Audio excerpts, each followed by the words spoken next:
이사야 13장입니다.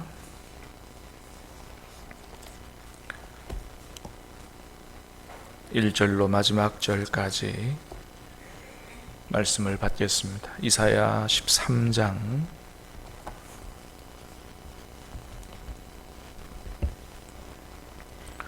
아모스의 아들 이사야가 바벨론에 대하여 받은 경고라.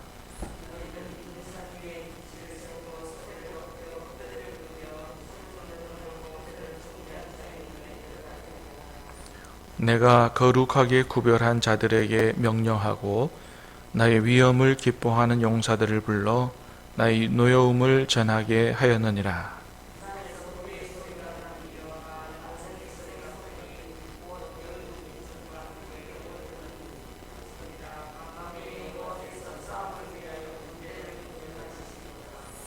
무리가 먼 나라에서 하늘 끝에서 왔으며 곧 여호와와 그의 진노의 병기라 온 땅을 멸하려 함이로다.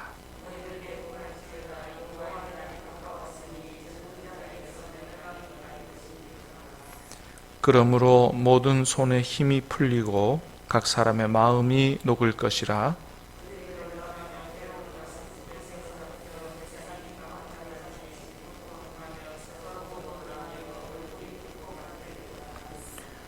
보라, 여호와의 날 곧 잔혹히 분냄과 맹렬히 노하는 날이 이르러 땅을 황폐하게 하며 그 중에서 죄인들을 멸하리니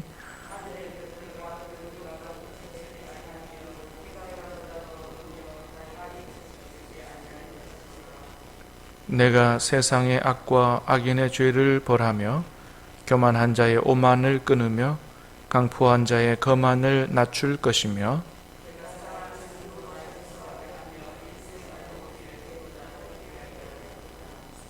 그러므로 나 만군의 여호와가 분하여 맹렬히 노하는 날에 하늘을 진동시키며 땅을 흔들어 그 자리에서 떠나게 하리니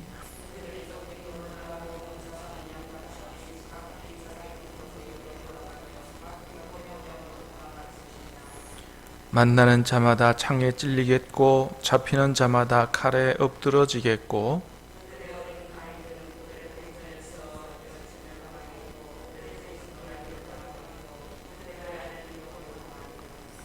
보라, 은을 돌아보지 아니하며 금을 기뻐하지 아니하는 메대 사람을 내가 충동하여 그들을 치게 하리니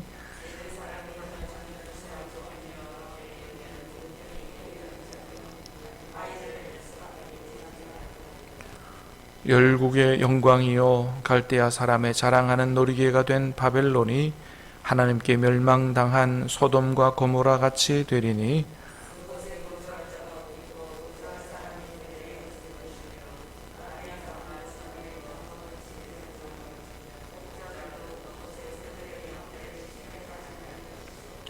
오직 들짐승들이 거기에 엎드리고 부르짖는 짐승이 그들의 가옥에 가득하며 타조가 거기에 깃들이며 들량이 거기에서 뛸 것이요 그의 궁성에는 승냥이가 부르짖을 것이요 화려하던 궁전에는 들깨가 울 것이라.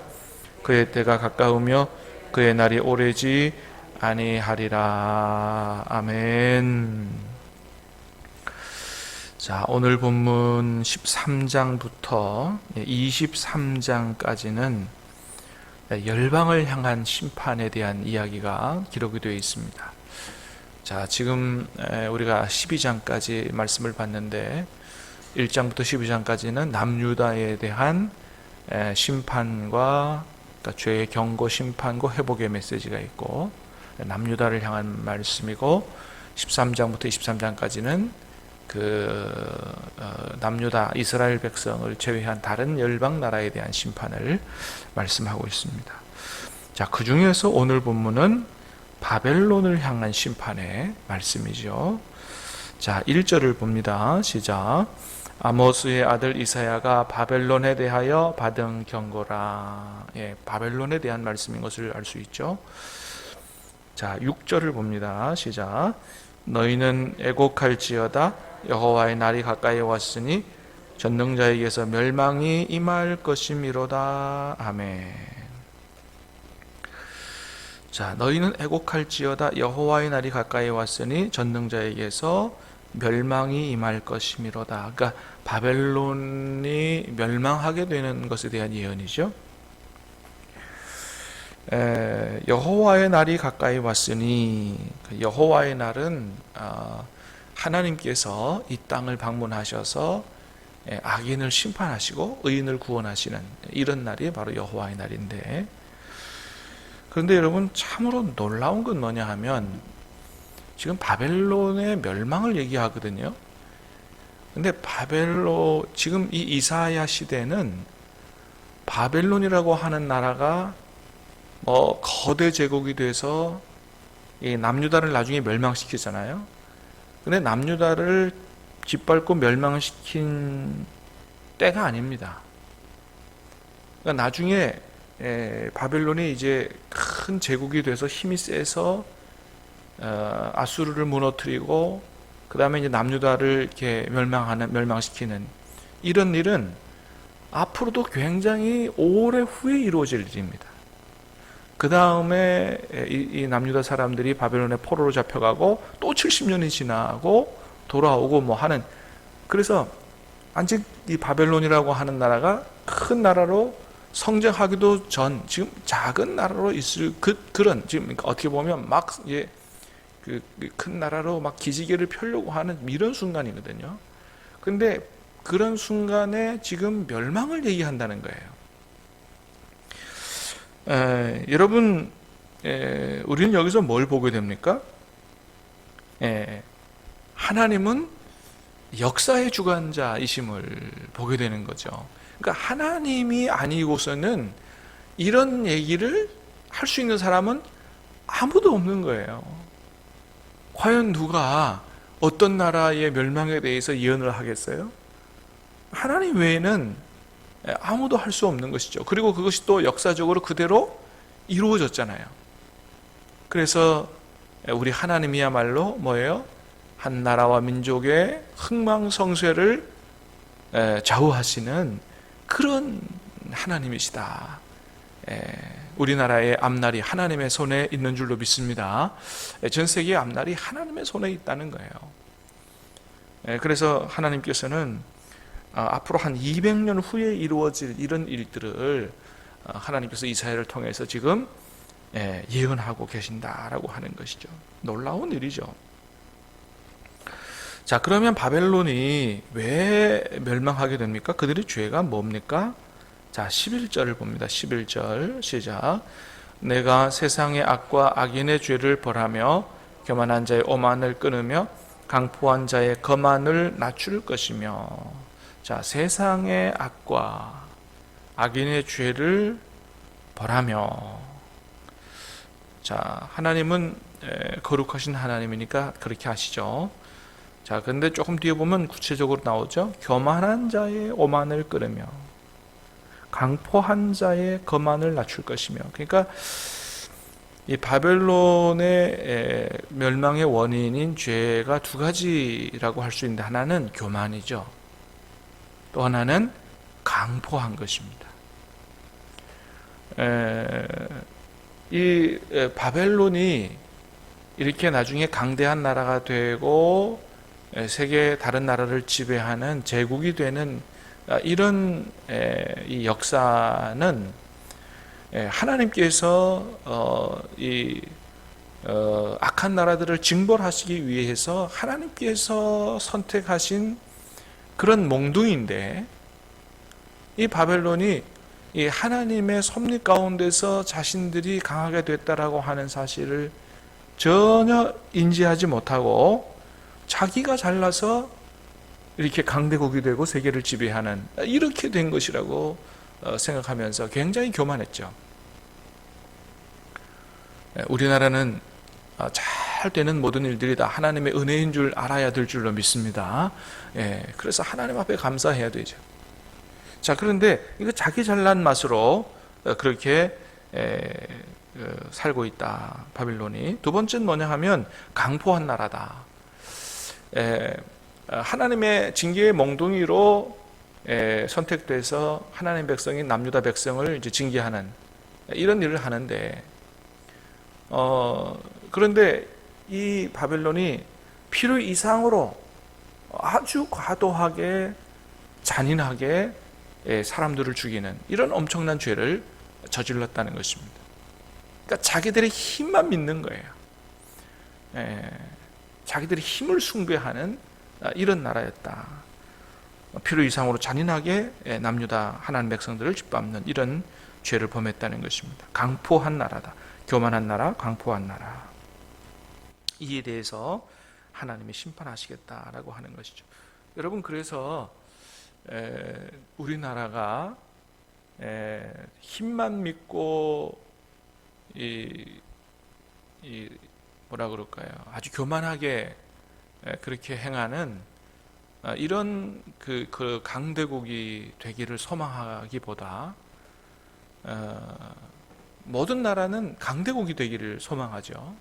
근데 우리는 그렇게 힘을 숭배하고 자기의 힘만 믿고 함부로 다른 나라를 깔보는 이 강대국을 소망하기보다 정말 하나님이 기뻐하시는 나라, 정의와 공의가 강물처럼 흘러가는 이런 나라가 되기를 소망해야 한다.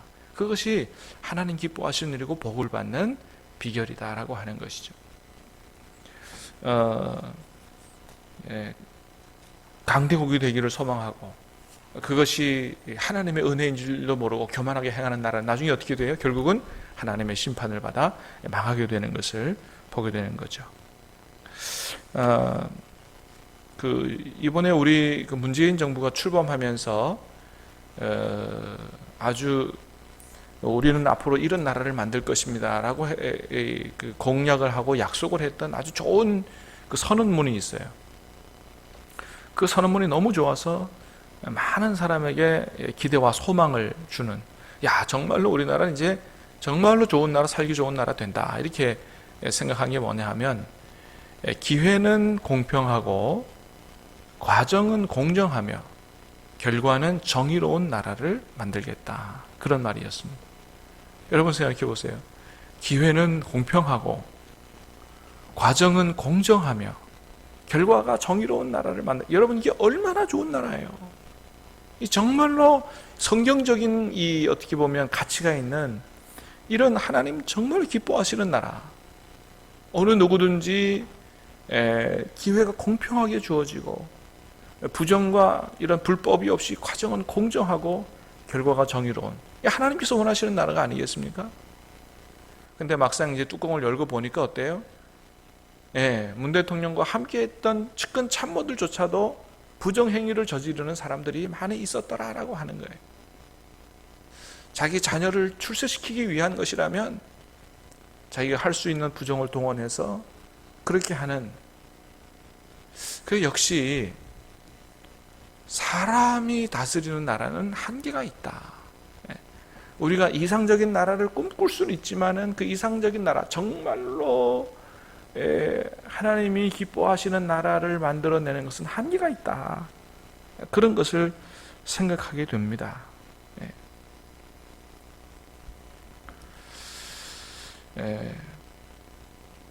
그래서 우리는 또 한 번 깨닫게 되는 것이죠. 결국 가장 이상적인 나라는 누가 통치하시는 나라다? 하나님이 통치하시는 나라다. 그래서 정말로 우리는 그런 나라를 소망해야 됩니다. 대통령으로부터 모든 우리나라 백성들이 또는 지도자들이 정말로 하나님을 경외하는 이런 나라, 하나님을 진실되게 경외하고 하나님의 통치를 받는, 그래서 그 하나님 주시는 지혜와 꿈과 비전 속에서 하나님의 나라를, 이 나라를 하나님의 나라로 만들어가는 그런 나라를 우리가 소망하고 기도해야 될 것입니다. 그렇지 않으면 아무리 좋은 모토를 내걸어도 한계가 있다. 그 속에 기회는 공평하고 과정은 공정하며 결과가 정의로운 나라를 만들기는 그건 쉽지 않다라고 하는 것이죠. 어렵다라고 하는 것이죠.